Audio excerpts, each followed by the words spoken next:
जय मां डोगरी, मैं अक्षय सागर और आप देख रहे हैं रफ्तार जम्मू। चंद पलों की गुफ्तगू और सच से करवाएंगे रूबरू।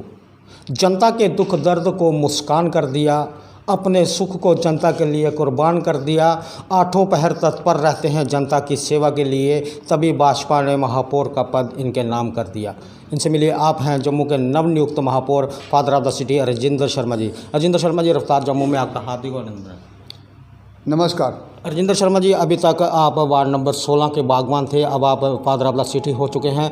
75 वार्डों की बागवानी के लिए आपका क्या रहेगा ब्लूप्रिंट और किन किन कार्यों को आपके द्वारा दी जाएगी प्राथमिकता? देखिए, सबसे बड़ी प्राथमिकता मेरी ये है कि power of a house and power of a councillor, उसको पावर देना। क्योंकि अभी तक डायरेक्टिंग अथॉरिटी और इम्प्लीमेंटिंग एजेंसीज, उसमें डिफ्रेंशिएट नहीं हो पा रहा था। जिन लोगों से हमने काम करवाने थे वही डायरेक्शनें दे रहे थे। तो जब लीडर ही अगर स्ट्रांग नहीं होगा तो जनता के काम नहीं होंगे, क्योंकि काम जनता के नहीं होंगे। ये चीज़ें ना हो, मेरी पहली प्राथमिकता यही है कि जो लीडरशिप है उसको स्ट्रांग किया जाए, ताकि जनता के काम एकदम से और स्मार्ट तरीके से हो पाए। राजेंद्र शर्मा जी, जल शक्ति विभाग आपके पास है। रीढ़ की हड्डी कहे जाने वाले पीएचई के डेली वेजर 126 दिनों से अपनी मांगों को लेकर हड़ताल पर हैं। किस तरह से होगी पीएचई डेली वेजर्स की हड़ताल खत्म?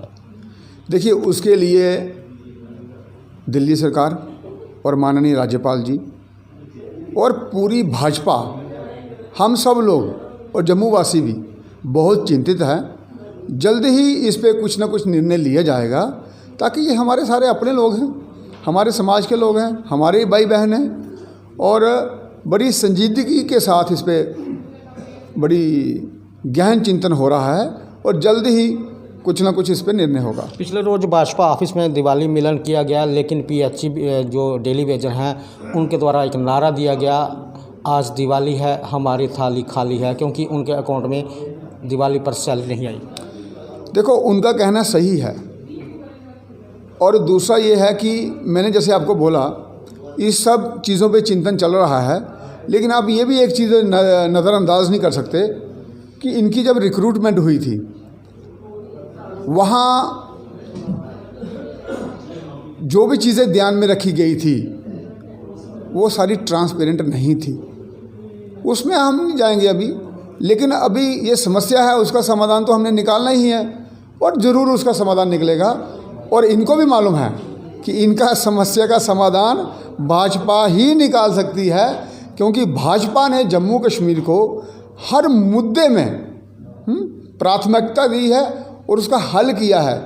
चाहे वो ओबीसी की रिजर्वेशन हो, पहाड़ी की रिजर्वेशन हो, एसटी की पॉलिटिकल रिजर्वेशन हो, 370 का तोड़ना हो, स्टेट फ्लड ख़त्म होना हो, ये सब इतने बड़े और विषम मुद्दे थे अपने आप में। लेकिन आज आप देखते हैं सब कुछ हल हुआ है, और भाजपा प्रधानमंत्री नरेंद्र मोदी जी के नेतृत्व में जम्मू कश्मीर के लिए बहुत ही ज़्यादा चिंतित है, क्योंकि उनको मालूम है भाजपा ने कुर्बानियाँ जो दी हैं वो जम्मू कश्मीर से ही शुरू हुई थी। डॉक्टर श्यामा प्रसाद मुखर्जी की घटना तो आपके सामने समक्ष में है ही है। राजेंद्र शर्मा, ये आखिरी सवाल, एक्स मेयर ने क्या नहीं किया जो आप करना चाहोगे? जो एक्स मेयर रहे हैं उन्होंने बहुत अच्छा काम किया है।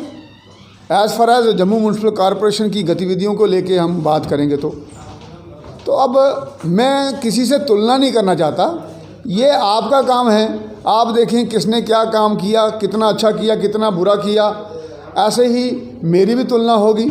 अब मैं तो काम कर रहा हूँ, जब मैं काम करके निकलूँगा तब ये तुलना होगी कि किसने क्या किया, किसने क्या नहीं किया।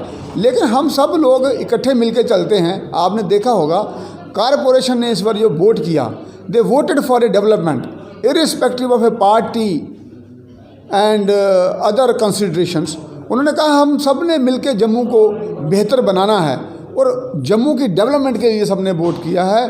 और ये मैं समझता हूँ कि राजनीतिक क्षेत्र में बहुत बड़ी घटना हुई है, जहां हर व्यक्ति ने जम्मू की डेवलपमेंट के लिए वोट दिया और उसको प्राथमिकता माना और बाकी चीज़ों को नज़रअंदाज कर दिया। ठीक है राजेंद्र शर्मा जी, वक्त देने के लिए बहुत बहुत धन्यवाद। धन्यवाद। ये थे हमारे जम्मू के नवनियुक्त फादर ऑफ द सिटी महापौर राजेंद्र शर्मा जी। 2-3 सवाल ही इनसे हुए, क्योंकि नवनियुक्त मेयर हैं, काफ़ी बिजी हैं। आगे भी इनसे बातचीत होती रहेगी। देखते रहें रफ्तार जम्मू, जय भारत।